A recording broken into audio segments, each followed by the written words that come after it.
and can be found on our website, www.fairfield.edu/alumni career. The recording of this webinar will be posted in 3 to 5 business days. If you experience any technical difficulties, please email me or send a message through the chat box and I will try to help you. There will be a survey at the end, so please take a minute to fill it out and provide any feedback and ideas. Tom will be happy to answer questions. His presentation may go the full hour, so if you do have questions, please put them in the question box as you think of them, and I can get them to him. If we run out of time, Tom has assured us all that he will be happy to take questions through email and get back to you right away with answers. So this is your chance to ask the expert, so please put your questions in as you think of them. Otherwise, you can wait till the end and email him directly. So the question box is located in the control bar and will show up when you click on the Go to Webinar View menu in the upper right-hand corner. I am now pleased to welcome and introduce our webinar presenter today. Tom Dondero is an experienced media professional turned strategic consultant, matching companies with people, helping individuals maximize their professional and personal happiness, and advising media sales organizations on strategy. As a certified master coach and spectrum practitioner, Tom combines his 20-plus years in the media business with behavioral science to create a multidimensional roadmap for career development, identifying and placing talent, and increasing revenue for challenged brands. Before starting his current companies, Mindful Career Solutions and Media Marketing Solutions, Tom was the Vice President of Sales and Marketing for the High School Sports Division at USA Today Sports Media Group. His experience and unique approach in this space led to unprecedented success in expanding advertiser bases and increasing revenue.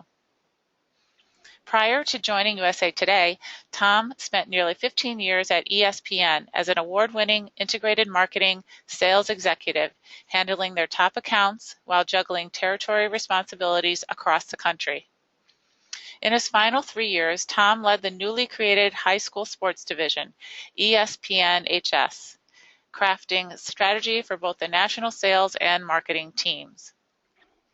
Tom began his career at USA and Sci-Fi Networks. And finally, Tom graduated from Fairfield University in 1992, and he had a BA in economics. So I really am excited to have Tom here today, and I'm going to welcome you, Tom, and tell you to get started with your great program that you have for us. Great. Thank you so much, Julie, and thank you for that wonderful introduction, even though I wrote most of it. So. Yeah, so Julie mentioned about going the full hour. There are definitely areas that I can cut down and not really go over too much because they're pretty self-explanatory where the pages are written out and you can kind of take them on in your own time. But we'll see how time goes. And there was a video that I really wanted everyone to see. It's a parody. It's very funny, but it also gives a very good insight into how people are perceiving the media world and their predictions of today. I will give you that, it's a YouTube video, it's on YouTube, so I'll give you the link for that afterwards that you guys can go to and watch it. Like I said, it's funny but pretty informative. You know, there's a lot of different people from different years on this call, which is fantastic. We all from Fairfield, so I'm assuming most of us are relatively smart.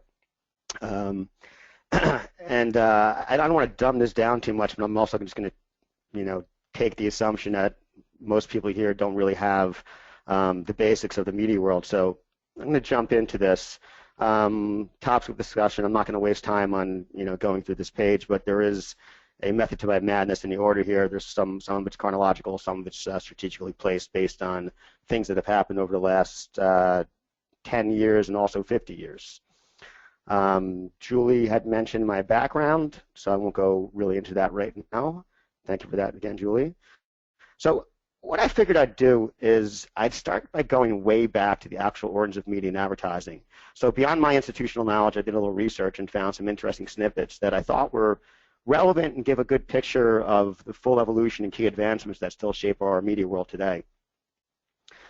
So advertising has been around since really ancient Egyptian times, used for politics, merchandise sales, and the basic forms being posters and oration, like the town crier, basically, I guess.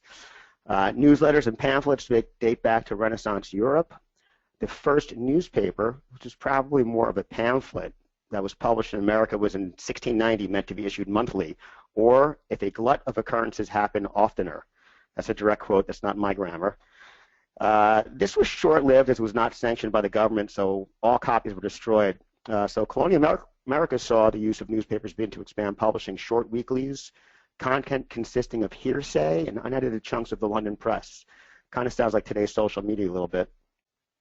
They became more prevalent when revolutionary propagandists used the media to influence public opinion in America towards independence from England. So right there, your first social media for a social movement. So some groundbreaking events happened in the 1700s that still shape American media today. The governor of New York sued a journalist for seditious libel since he used sarcasm and innuendo, and the governor cited that the greater the truth, the greater the libel, which is unbelievable. Meaning, if they were true, they would undermine the governor's authority. However, Andrew Hamilton, who was a great lawyer of the time, defended the journalist, which led to a landmark decision that newspapers can be free to criticize the government as long as what they wrote was true. So this case helped shape the culture that led to the Revolutionary War and eventually the Bill of Rights. It also helped shape really the freedom of the press that we have today. And if you take it a step further, it helped shape shows like Saturday Night Live and Family Guy. Parody, they can parody anything they want as long as it's parody, basically. So moving along, the telegraph in the mid-19th century enabled long-distance communication, making it possible for newspapers to report on far-off events in a timely manner. Very huge, so local papers can now publish national events. Interestingly enough, in 1859, the first baseball box score was reported, not so different from today, offering standard format to report succinctly on sports. So a lot of the stuff that's been going on for hundreds of years hasn't really changed that much. As far as promoting products, the tobacco companies, they're really first in how to figure it out and bringing advertising to the next level using imagery, slogans, and endorsers for their products. Really pioneering stuff in the early 1900s. So if you look at that middle ad on the bottom, that's a real ad. More doctors smoke Camels than any other cigarette. Pretty incredible what was happening 50, 70, 100 years ago. So, this was really hundreds, even thousands of years of evolution in the space. We've probably evolved that much in the past week, if not in the past, 6 months. And that's probably not even an exaggeration, but more to come on that. So once radio was established and available to the masses, modern advertising really started to pick up steam in the 1920s. Radio equipment manufacturers provided programming content to stations, which eventually led to most programs being sponsored by a single sponsor with really a mention at the beginning or the end. And the broadcasters quickly understood that, you sell smaller blocks, you can make more money. Eventually those blocks turned into 30, 60, and 90-second commercials, which, is basically the standard format for today, TV and radio. Cut to the 50s, where television becomes prevalent. Interestingly enough, the government decreed that airwaves belong to the people, so there should be no transmission fees for the consumer. But it opened the doors for stations to charge advertisers to sponsor programs and run commercials. The government had no idea how lucrative this is going to be. The first commercial spot ran locally in a baseball game and cost $4. It was not really predicted back then how lucrative it would have been, like I said. So the broadcasters were very fortunate for the model the government allowed them to create. So there were now multiple national mediums enabling the concept of mass marketing. And there's quite a bit of psychology that was used to advance it. I think it was actually Sigmund Freud's nephew who was really involved in the psychology behind advertising. In order to make the mass production of goods in the U.S. more profitable, companies needed to attract more consumers to the goods being produced. So they did so by using mass marketing to influence the country's economic behavior on a grand scale. So basically, they surmised that human instincts could be targeted and harnessed, and in turn shift the population's desire to buy commodities. So really powerful stuff, thinking about what advertising was meant to do, not just promote product, but actually shift the dynamic in the country. So I want to talk about cable television and its impact. Most of us understand the origins of cable to be in the 1970s. It's true that the 70s saw a ton of deregulation that led to a massive infrastructure in the 80s that cost over $15 billion, which then led to massive distribution. But the origin of cable actually goes back to the late 1940s, and I did not realize this. This is a fun little fact I found out researching this. Basically, very simply, in low-lying lands and other remote areas where people had trouble picking up broadcast signals, huge antennae were erected that received the signals and distributed them to households via cable. So really the first onset of cable television. Jump back to the 70s. In 1972, Charles Dolan and Gerald Levin launched the nation's first pay TV service, HBO, which actually led to the creation of a national satellite distribution system, really paving the way for other networks to emerge. Some of the early networks entered the space were TBS, MTV, and ESPN in the late 70s. Really, MTV and ESPN, no one believed it would ever happen. Videos all day. Who's going to watch sports all day? The first broadcast, the first telecast on ESPN was actually badminton, if you can believe that. And then they swiped up all the college football rights and college sports rights, and no one believed that college sports would be popular. Look at it today. One other thing that picked up was the NFL draft in the 1980s, and everyone said, who in their right mind is going to sit there and watch teams pick their drafts, their draft picks? And we know that is a huge undertaking today, where it's on multiple networks for 3 days, which is unbelievable. So by the end of the 80s, there were probably about 80 networks and over 50 million households for cable. Those numbers increased to about 170 networks and 65 million households. Cable hit a crescendo probably about 6 years of just over 100 million households in their distribution. And that was spurred on by another $65 billion of investment into the infrastructure, which introduced broadband services, which offered high-speed internet, two-way voice services, and multi-channel video. This increased competition and brought phone companies into the fray, which really better technology and offered more space for more networks to arise. So today, including local and regional networks, there are now over 900 channels nationally, with the average home receiving about 190. So you can imagine the impact of the cable television industry on the entire media landscape. Years ago, the few broadcast stations would, bring in 2, 3, 4, 5, 10 times the amount of money all the cable stations put together for the year, or the revenue, the ad revenue.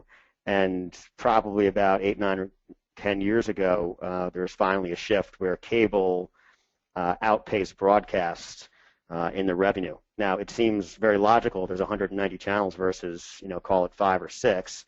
But those 5 or 6 are still commanding humongous ratings versus these small, tiny little cable networks that really don't get a lot of viewership, really very, very niche type of programming. So that leads me, I want to talk a little about the buying cycle. So how is media bought and sold? So the cycle's been very similar since the introduction of the upfronts when TV came around in the 1950s. It really took off in the 1960s, though. So essentially, each spring, the networks premiere snippets of their new programs that will air in the fall through the end of the season in the next spring. So this is unbelievable to me. It's always been astounding. Basically, people in the media buying community, they're not these people in Hollywood, they're not critics. These people in the buying community, they somehow have the ability to predict which programs will be successful and which won't. And over a 2 to 3 week period in May and June, they vie for what they think will be the most coveted scarce spots to run ads. Many more shows than not don't make it past the first few episodes, meaning much of the commercial inventory that was bought will have to be what we call re-expressed into other shows that are still on the air. So, and it hasn't changed. It's been that way for years and years and years, where these buyers, just their opinions is what matter somehow, and it's still that way today. They've been talking about changing it for the past 15 years, and it's very, very slow to change. Although more niche upfronts began to develop, such as the kids marketplace, they call it, and the Hispanic marketplaces. because there are definitely different budgets out there for children's advertising and for the Latino marketplace. Cable jumped into the upfront in the 90s. So they started hosting their own parties during Upfront Week, we call it. It's really Upfront Month now in April, where they premiere their own shows. These have all become like Keeping Up with the Joneses.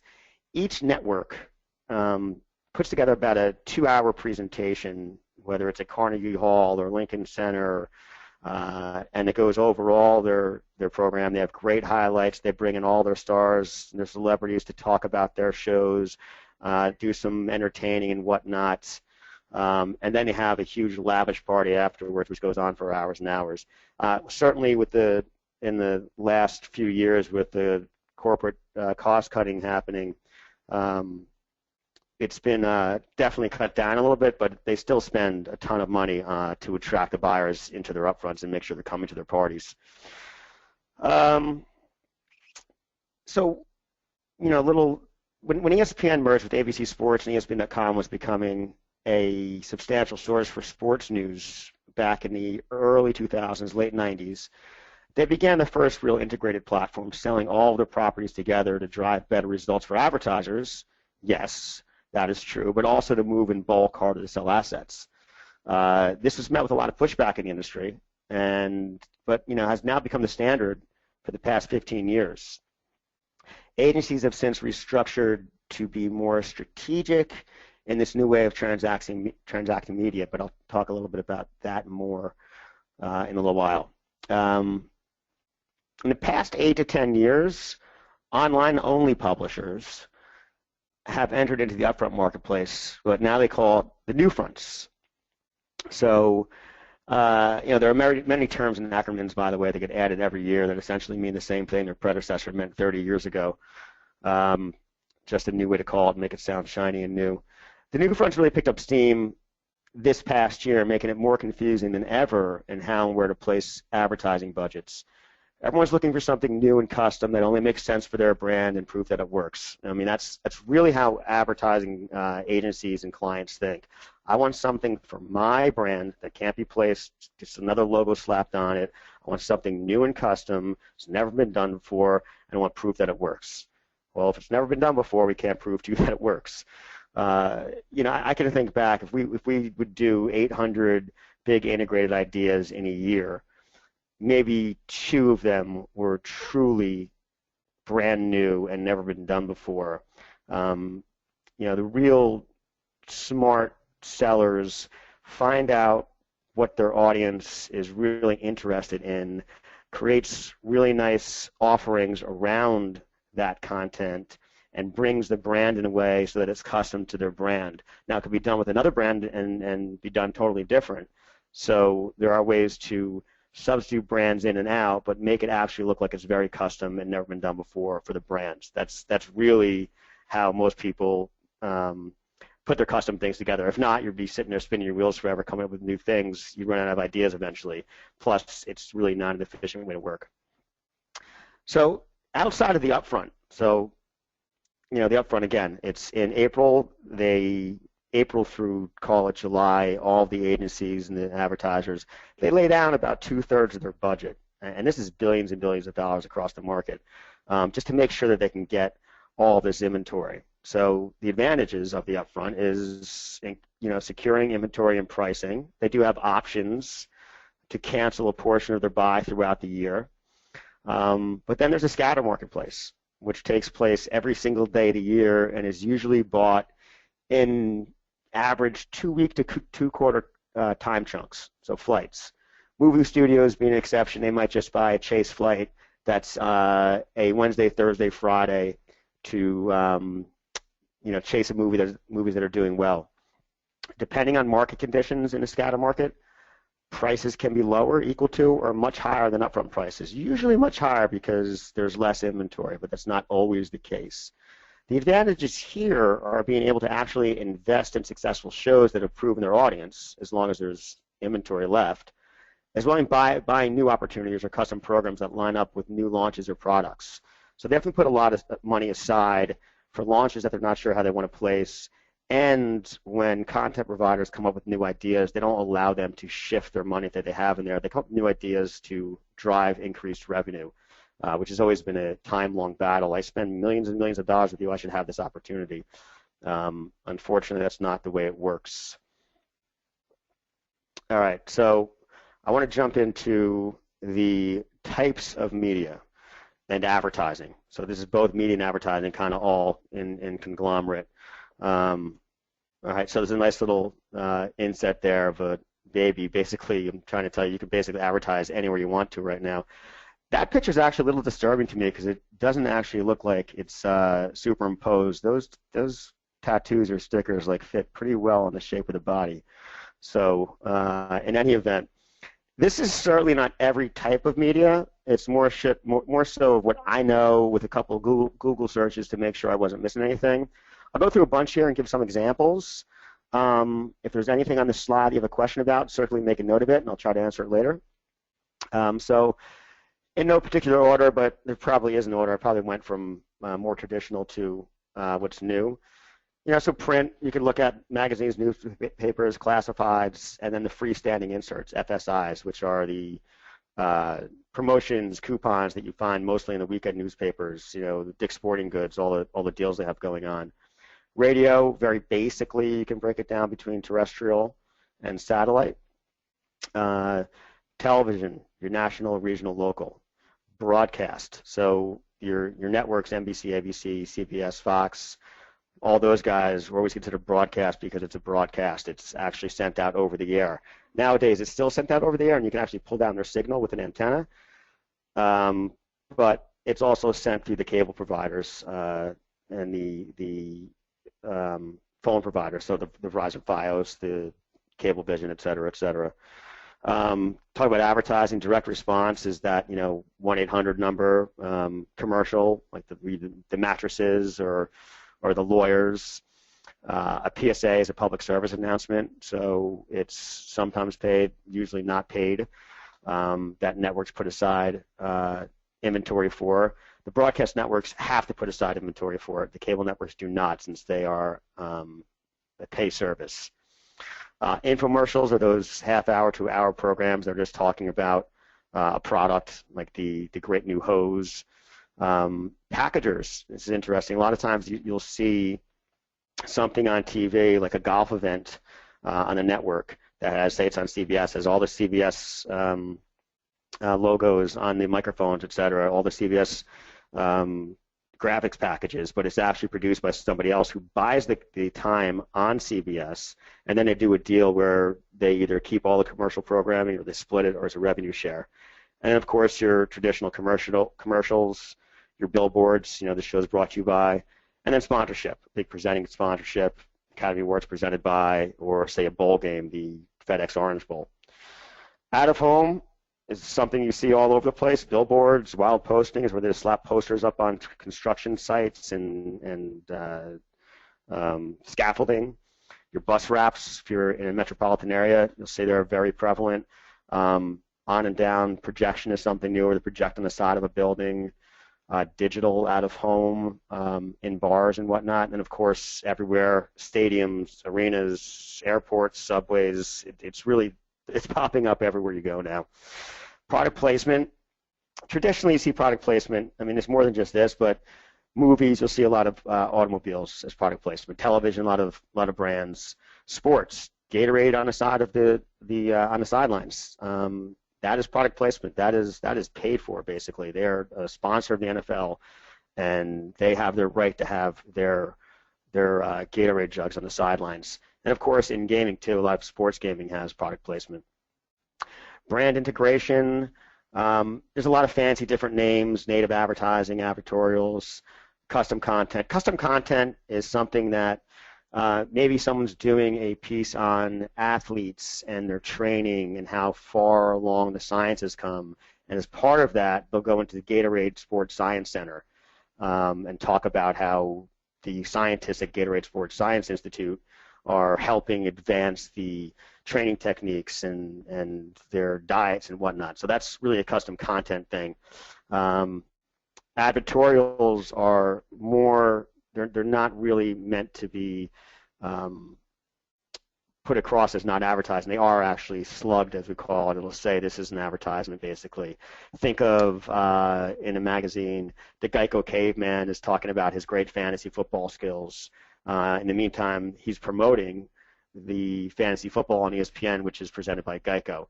So that's an advertorial you'll see a lot where the brand is actually integrated into the commercial messaging, and they pay for that, actually.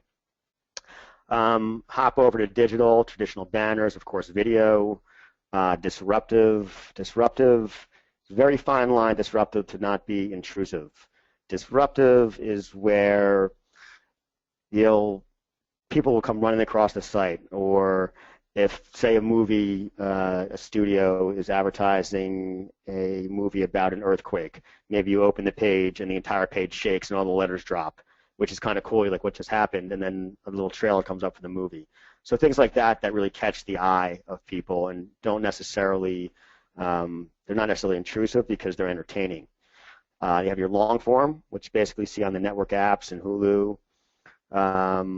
Content ads are the little ads that are in articles. You got to actually click on the content ad and it takes you to an ad.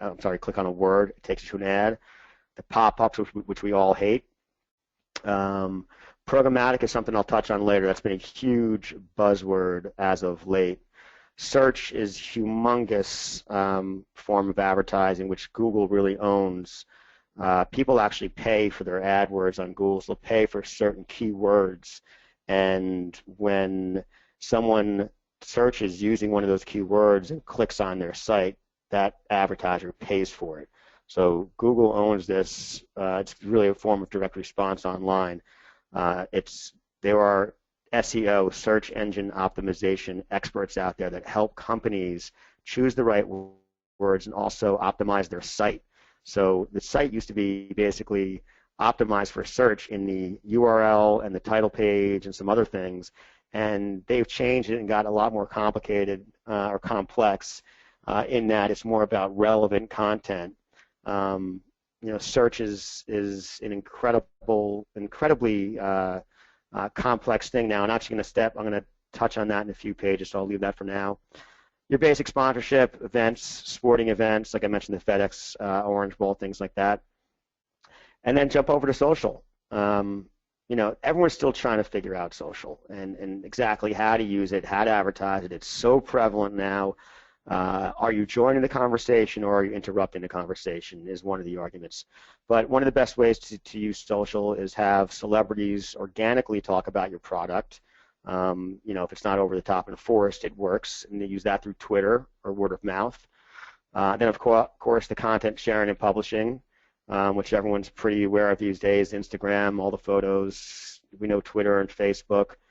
And then like your user sharing advice and reviews like Yelp and TripAdvisor, Foursquare, Place Tips, and then your traditional social advertising that you see in Twitter and Facebook, and even esports, which is amazing that gamers nowadays have hundreds of thousands, if not millions of followers watching them play games online, and they're paid to actually promote products, which is pretty incredible. All right, let me move forward now. Can't talk about the history of media without talking about the .com bubble and the .com burst. So what I decided to do is show a handful of sites that were popular fails during the bubble and what their counterparts are today. But just first a little bit on why there was a huge fail. So there were great ideas.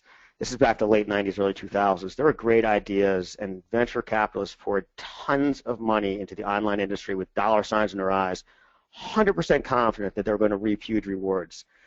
It's really a classic mistake of wanting big ideas rather than a solid business plan. That's all that were out there were huge ideas with really no business plans.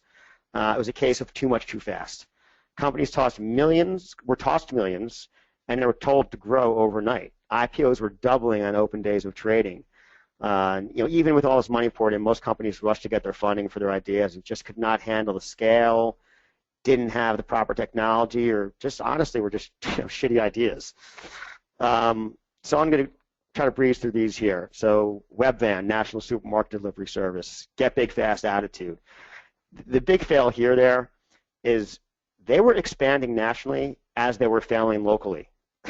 So the pioneers that started that had no marketing experience. They didn't understand the grocery store business, and they flopped after losing over $800 million not long after its IPO. Interestingly enough, the brand ever actually went away as Amazon bought their robotics and hired their executives. So the brand still exists as part of Amazon's suite of services. Today, you look at Fresh Direct, who's better understanding the margins of the grocery business and the grocery business in general. It started locally, continues to operate only in the New York City, greater area market, where convenience is a major value to customers. Their scale of products is continuously evolving, and they have a very loyal customer base. So they're in a prime position to begin to scale nationally, either through expansion or licensing. Ask Jeeves was amazing. This was unfortunately a case of being ahead of your time. If any of you remember Ask Jeeves, it was a search engine created to execute searches by using questions that you needed answered, rather than having to be extremely relevant in your choice of words to get accurate results. Just how Google is now. You type in whatever's in your mind, and the results come up. The simple failure was technology. They weren't advanced enough to achieve accurate results in a timely manner. Their stock skyrocketed and fell dramatically. One of my old bosses actually left. He was the president of ESPN sales and left to take on Ask Jeeves, and he would send us notes every few days or so telling us how much he was worth. On paper, he was worth $90 million at one point. And unfortunately, he never cashed in on any of those. I play golf with him about 3 times a year, and he still tells me those stories 3 or 4 times around. So, of course, the most successful counterpart today is Google. I can spend hours on why they're so successful. I don't have all that information, and I'm going to keep it short anyway. The algorithms they use to deliver search results are incredibly advanced and have been constantly upgraded over the years. When one single search is performed, there are over 200 different factors that are taken into consideration in fractions of a second. You always see 6 billion results in 0.02 seconds. So they've used their success in the search market to expand into hundreds of other areas. I mentioned advertisers pay for keywords to be more relevant. One of their latest ventures, this is amazing the things they're doing now, is a $50 million partnership with the American Heart Association, using their Google Life Sciences product to add to the resources that are available to scientists, engineers, and doctors in trying to prevent heart disease. Pet.com, I love it. This is hilarious. This little puppet was everywhere, even in the Super Bowl. The problem was e-tail wasn't as prevalent back then, and what did people really want the convenience of delivery for? It was food. Delivery times there were a week plus. So no one really trusted food that would arrive fresh on time to feed their hungry pets. So, Petco now, I just have on there, is just one example of how the proliferation of e-tail has basically reversed the trend and forced every retailer to have an online purchase option. Although Petco still does not deliver perishables. Go.com, real quickly, was this Disney tried to get into the search business and portal business, and they failed. Number one reason they failed is because they're a family-oriented company, and they didn't allow search or content to be searched for through the adult content to be searched for through the platform. And not even just talking about porn, it's just anything considered inappropriate for children. So, other established portals like Yahoo kept their loyal customers and kept Disney out of that sector. So Yahoo is certainly one of the remaining sites that started the model of search and a content portal site. Go.com does exist. If any of you guys are fans of ESPN or ABC, you'll notice their URL is www.espn.go.com. So Go.com still exists as the hosting site for ESPN.com and ABC.com. All right, not to beat a dead horse, Flues was an internet company as an alternative to paying with traditional methods. It worked like a frequent flyer program, or it could be gifted. The problem was it needed tremendous scale to succeed, and people didn't gravitate it, not understanding why they just wouldn't use their credit cards to pay for things online. Today e-tail is a huge part of our lives, as well as fraud with e-tail. So Bitcoin uses thousands of computers to make transactions, making it next to impossible, at least currently, for hackers to gain access. There have been thoughts that it's not succeeding, but many insiders think the technology is going to offer solutions to online financial transactions that will provide better security and lower costs. And then drcoop.com. If you all remember, the former Surgeon General C. Everett Koop started a site for medical advice. Seemed like a no-brainer, but the misunderstanding of costs in advertising caused hundreds of millions of dollars of loss. So they were too slow to adapt and went under in 2001. Everyone knows WebMD today. They were actually a competitor back then. The biggest difference was smart investors and a slew of mergers and acquisitions, which gave the site a multitude of resources and better efficiencies. Today, they continue to grow in revenue and service. All right, so what fueled the digital comeback? First off, broadband, high-speed internet, making it easier, more readily available, and cheaper to get online by bundling services. So the wave of the big idea got replaced with utility and desirable content. You know, if you heard the phrase "content is king," content really has always been king. Will continue to be, regardless of what the programmatic people prognosticate. And again, I'll talk about programmatic more in a little bit. Digital video became more prevalent with better internet connections and better technology. As I touched on with the Google example, search became very powerful, making the browsing experience much less frustrating, even enjoyable. Ad server technology allowed marketers to quickly deliver ads to relevant audiences, which was one factor in the explosion of e-tail. Everyone must remember Napster, which first shook up the music industry, giving individuals the ability to share digital music without any royalties being paid out. The invention of the MP3 player, which, you know, the iPod quickly rose to the top of that, really shook up the music industry, being able to compile all your music in one portable player and being able to purchase single songs more readily. You know, music artists really have to go out and tour and be really famous to make their money now. They don't sell millions of albums anymore, tens of millions of albums anymore, because people are buying the most popular songs. You know, when social hit the scene, internet usage definitely saw an uptick, because people started to spend more time interacting with others online a whole new way. Friendster was the original dating site. MySpace was the #1 social site, larger than Facebook really till about 2009, which is incredible. Match was really the first success in online dating. It continues to be a leader given its huge head start, but a litany of niche services have popped up over the years, from eHarmony to JDate to Tinder. LinkedIn, at least to me, seemed like a useless professional tool back in 2004. I just used to accept everyone's invite, not knowing what the heck was going on, but it really has emerged as a huge powerhouse at connecting professionals in ways from sales prospecting, recruiting, and sharing of pertinent information for industry groups. All right, so I mentioned before that agencies had to adopt to the way media was published and sold. There were the original powerhouses that have merged over the years, as well as created buying consortiums to leverage dollars in the upfront marketplace. So you'll have these big media companies that operate independently, but when the upfront buying season comes, they'll have a larger holding group, not necessarily a holding company, but a separate group put together to represent multiple agencies to leverage more dollars. You know, I can't imagine if this were ever brought up to the government in antitrust laws. It really is kind of trying to create monopolies and over-leverage dollars, but it has happened over the years in the media world. So with the huge agencies gaining business, touting their ability to leverage many accounts and get better deals, an interesting trend arose again. Smaller agencies began to emerge, offering more personalized service based on relationships and less agency accounts that cluttered their responsibilities. And the problem is, inevitably, either those smaller agencies keep acquiring business and become medium to big, or they merge with other boutique shops to keep up, or they get by larger groups to rid the competition. It's been quite a cycle over the years, you know, big to small, which one's better for the clients. But clients have also adapted. If you look at the bottom of the slide here, they've consolidated their media agencies to be more strategic and avoid turf wars, which only hinder good business. So I just put a Burger King example.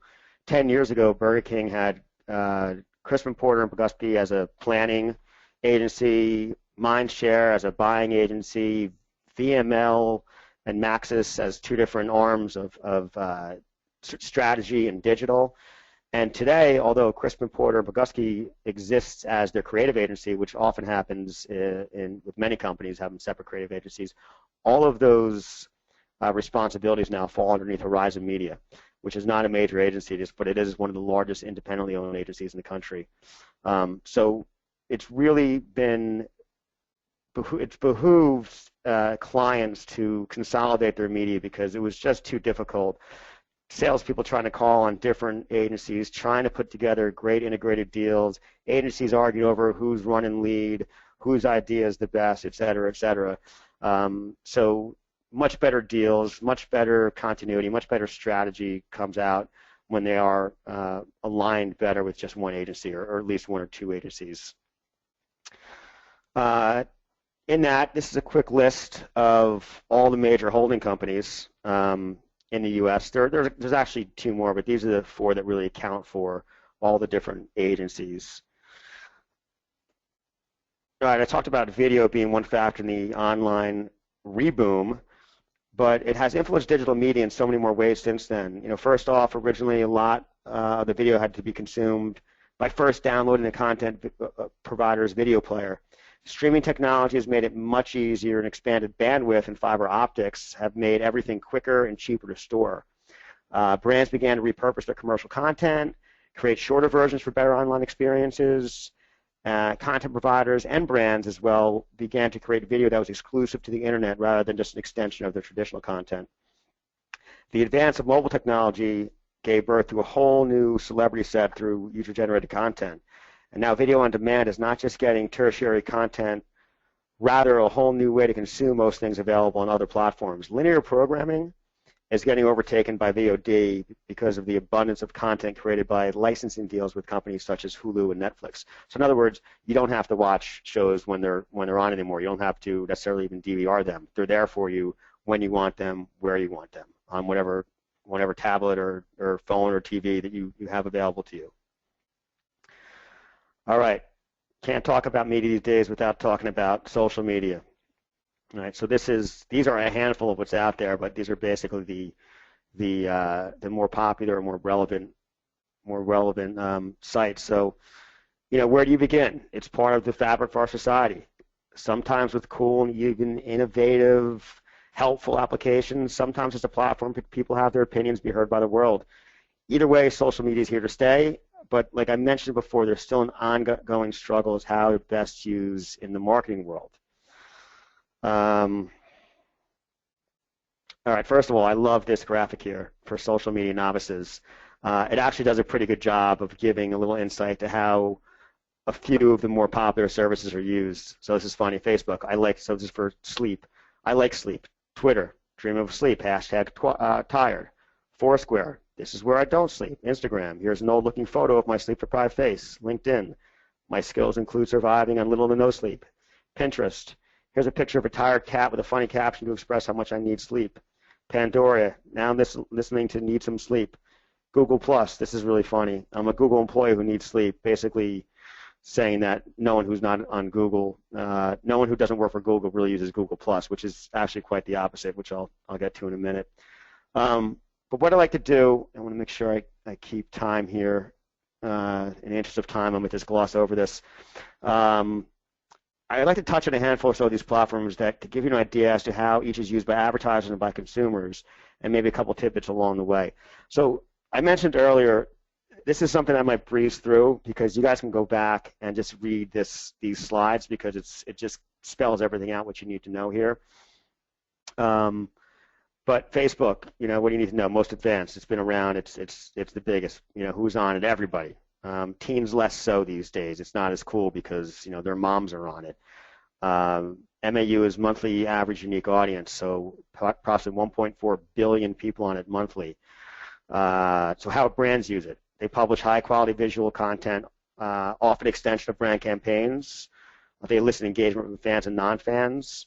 Very robust demo and interest targeting. So with all of the information out there for individuals, they can target by interests, by demographics, by geographics.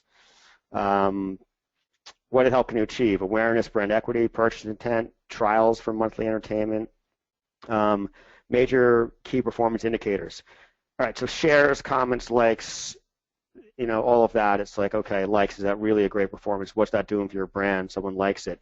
Well, it's having other people see it. It's expanding to other people's networks. It's getting the name out there. Impressions are simply is a view, is one person viewing it one time. Video views, and then CTR is click-through rate. I want to touch, though, on something very relevant. One amazing service that Facebook has activated in the past and presently during the terrorist crisis in Paris is their safety check tool. So, this just isn't just about, going on and checking out people's ridiculous pictures. This is a great service that they provide. They send users a prompt asking if they are safe, if they're detected in the crisis zone. And they're able to mark themselves as safe so friends and family can be kept in the know. It was developed after the 2011 earthquake and tsunami in the Far East and has been activated 5 times since. I'm gonna breeze through the rest of these. I want to mention one thing on Twitter too, related to the terror attacks. Parisians have used the hashtag Porte Ouverte, meaning open door, to offer shelter to stranded visitors. So again, very powerful in what they're doing outside of just people spewing their opinions and entertainment and news, which again just opens the door to find out, wow, there's so much more that we're going to see from social media that we really haven't seen just yet.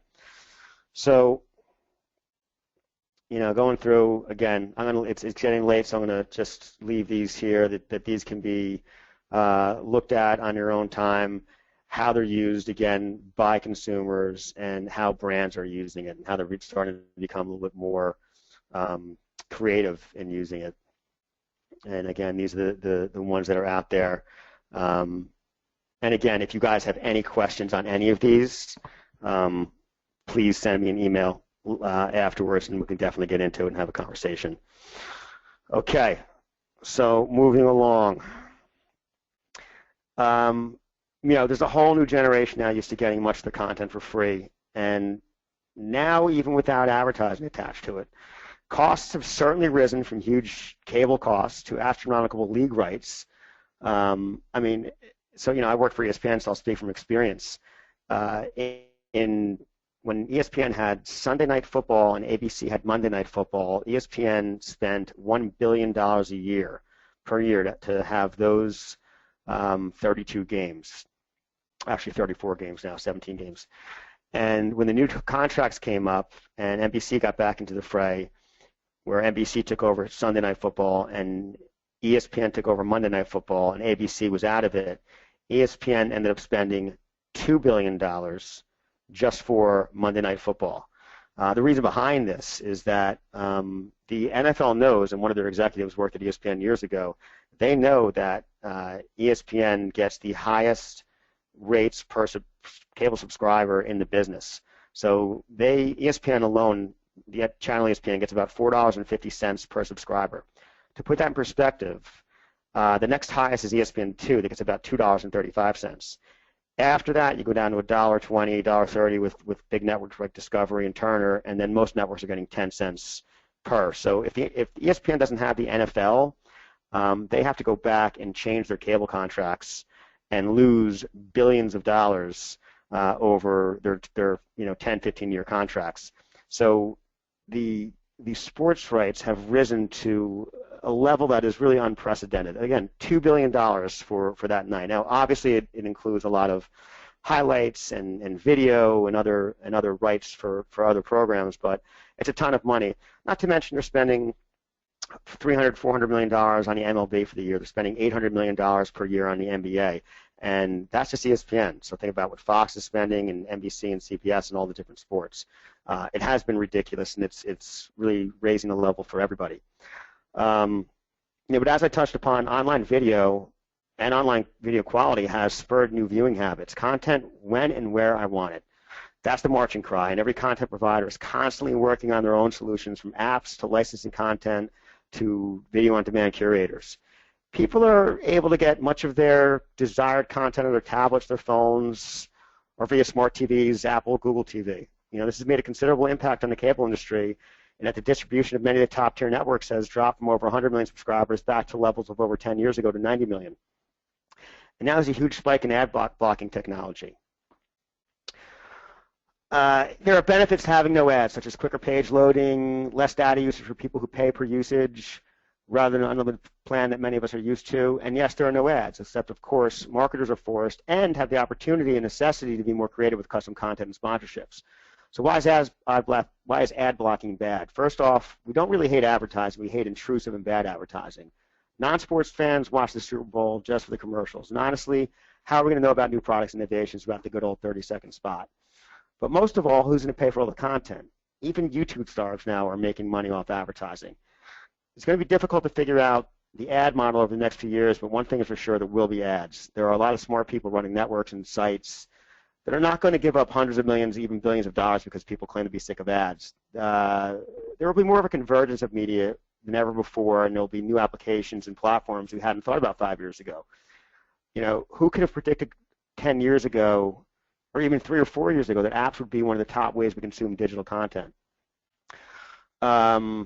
So what do the experts think? This is where I was going to kind of kick to the parody video, which I think you guys should all take a look at. Like I said before, it's very funny, but it's a really good insight into what the experts and what the pundits are talking about. They're all saying the same thing, but they're talking in circles.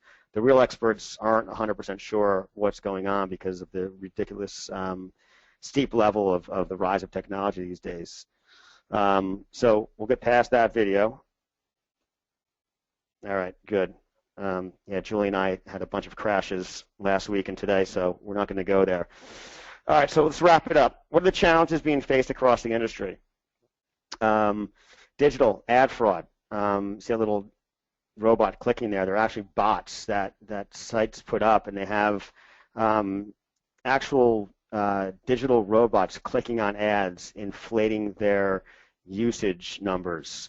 So people aren't actually looking at the ads or viewing the ads. It's actually just artificial inflation, which is fraud.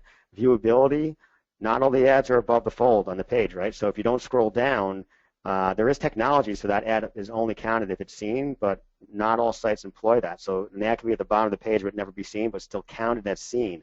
And then clutter. There's a lot of sites who have a lot of traffic, and they try to keep the clutter to a minimum, but there are others that just paste ads all over the place, and not always as clean as one you see up there to the right with just the final four. Sometimes there's different ads, even competing ads. What are the challenges of TV? Cable costs, change in viewing habits, going away from linear to video on demand, measurability. You know, digital claims to be able to measure so much better than TV. But at the end of the day, you know, if a 30-second pre-roll comes on to a 10-second video you want to watch, are you watching that 30-second pre-roll? Are people going to the bathroom just like they are when they're watching TV commercials, which they're not always because we know there's brand recall studies. Print, huge challenge. It's still a great medium. It's a very effective medium, but buyers are focused on digital and the shiny new toy. And some publishers have the inability to adapt, and they're just sticking with the old print model and not using digital to augment it. Out of home, keeping up with technology is a tough one. And there's city ordinances. About 5 years ago, some of the biggest markets decided to crack down on city ordinances where, you know, there are advertising zones where any out of home, any billboards, any bus shelters, whatever it might be, can be put up. There are business zones where you can only advertise the business in the neighborhood, and there are residential zones where no advertising. And those were never enforced, and they enforced those about 5 or 6 years ago and cut 2/3 of the inventory. And you know, fine, it took some of the clutter down in major cities, but it also people lost a lot of jobs and a lot of revenue, a lot of tax revenue. Radio, digital music services obviously is a big challenge for them. And then social, how to effectively monetize, and the proof of the return on investment. You know, the Twitter is touting this great new auto start video. Auto start's been around forever. And people hate it, but now somehow on Twitter people love it. So again, everything cycles back and around. All right, so what's next? The top buzzword of the past 5 years has been programmatic. It's not hard to understand, but it's very involved, so I'm just going to give a quick overview of what's been happening. Plus, I'm not really an expert in the area. Essentially, programmatic buying and selling is an automatic solution to find the best and cheapest inventory for an online advertiser. Sites will put aside a certain amount of inventory, some premium, some rotational, and make them available to trading desks. whether on private exchanges that they own or in control, or public exchanges that anyone in the market has access to. So basically how it works, when you go on a page and the page is loading, within 200 milliseconds, that ad server makes a slew of decisions to serve an ad. Some pages have sponsored placements, in which case there's no decision to be made. When there's real-time bidding happening with an exchange, the server looks for an appropriate ad for the user base on their past browsing habits. It then goes to the private exchange, if it's available, and looks for an ad. If none fit the bill and the publisher uses a public exchange, the ad server searches there and chooses an ad that is relevant, but also finds the best price based on the parameters preset by an ad agency. This is in rising popularity, but has also tapered off a bit as of late, as advertisers are not only searching for the best price, but of course looking to stand out with custom solutions as well, which is a very difficult proposition with all the digital clutter out there. As I talked about before, there's going to continue to be convergence of platforms to adapt to the ever-evolving media consumption habits. In '98, the big talk was, the 30-second spot will be dead in 5 years. I never really subscribed to that notion, knowing that the lean-back experience of the then big-screen TV growth will continue to be a part of people's leisure. And I mentioned before, the steep line of technology growth is making it nearly impossible to predict what's next. I've been stating that, who knows, maybe apps will be irrelevant in 5 years, but really caveating that with I doubt it. But now Facebook is in beta with a super app called M, a new digital assistant whose purpose is to replace most of your web searches and apps with a single interface designed just to get the job done, whatever it is. It'll be a huge deal for Facebook if it becomes successful, given it access to billions of dollars of direct response advertising that Google now has a stronghold on. It'll be interesting to see how that changes our mobile experience. All right. So how does one break into the business or advance their current career in media? 10 years ago, I had a stock answer for that. Learn the business and the buying and planning side, fill your Rolodex with hundreds of contacts, make a name for yourself by working hard, do right by the people you work with, and make a plan of action to advance as a media buying executive, use your skills to work directly for a brand, or take your personality to the sales side. Now there are so many options, so many companies vying for top talent, some with bright futures, some with seed money and bleak futures. The best advice I can offer is to be interested before being interesting. This is really important right now because there's a ton to learn, more so than ever, right? So be interested before interesting. The younger generation has the advantage of growing up in a digital and social world that can bring tons of value with fresh perspectives when first entering the workforce. I mean, listen, you still need to put your time in and improve yourself, but more and more young professionals are finding it lesser known paths to success. It's all about opportunity, being ready to take advantage of anything that comes your way. Digital, social, and TV will continue to be at the forefront of innovation. Print and out of home are still very effective advertising vehicles. But if you're looking to break into media, it's always a good option to start at a media agency to truly learn how the business is run. It's not a necessity. I never went that route, and I had a very satisfying career. The important thing will be stay atop trends such as programmatic, and again, you can email me about these things. We can talk further about them. Digital advancements, social, and whatever rises in the next couple of years. Really important too. Have a good resume that catches employers' eyes. I've done a lot of research on this, and this is part of my business. You have 4 to 7 seconds for the reader of your resume to get the gist of your accomplishments, or risk having it tossed if they are busy. On that note, I'm conducting this webinar not to make sales, but I did discuss with Julie, and I will offer anyone on the live call, a substantial discount on any of my counseling services, from resume building to assessing skills for your career. Just email me the address on the screen. I'll get back in touch with you to discuss options. And that's it. Thank you so much for your time. I think we're pretty much to the end. It's exactly 2 o'clock, so I'll kick it back to Julie if you want me to answer a few questions, or if we'll move that to email. Oh, Tom, thank you so much. Yeah, you're exactly at 2 o'clock. So I want to thank everybody. I know people are jumping off because they got to go back to work. But everyone, please take a look, jot down Tom's email address, and contact him with questions. So thank you, Tom, so much for all that information. I know I learned a ton, and I will share it with my colleagues here in the Career Planning Center, because we work with so many alumni and students that are interested in the media for their career. So this was hugely helpful. Yeah, And thank you for the opportunity. Really yeah, appreciate it. well, Yep, I'm so glad that you reached out and we were able to get this webinar in this semester. So absolutely. yeah, that's great. So everybody, please. Oh, let's see. I think we do have just a reminder to send the link For the video? for the video. Yeah. So, Julie, how should I do that? So I should send that to you, and then Yeah, you can send it to me and then I will embed it into the it's actually embedded in the presentation, come to think of it. okay. On the actual video page, you can click that video. If it doesn't work, you can just click it says vid on the bottom right. So it's actually in the video. It's actually in the presentation, I sorry. don't know if it'll show up quite if it's in a recording because that's all we'll have is the recording. But Okay. um, I'll send you the link either way. okay, perfect. All Okay. right. Well, great. Well, thank you again. Thanks for your time, and thanks everybody on the call today.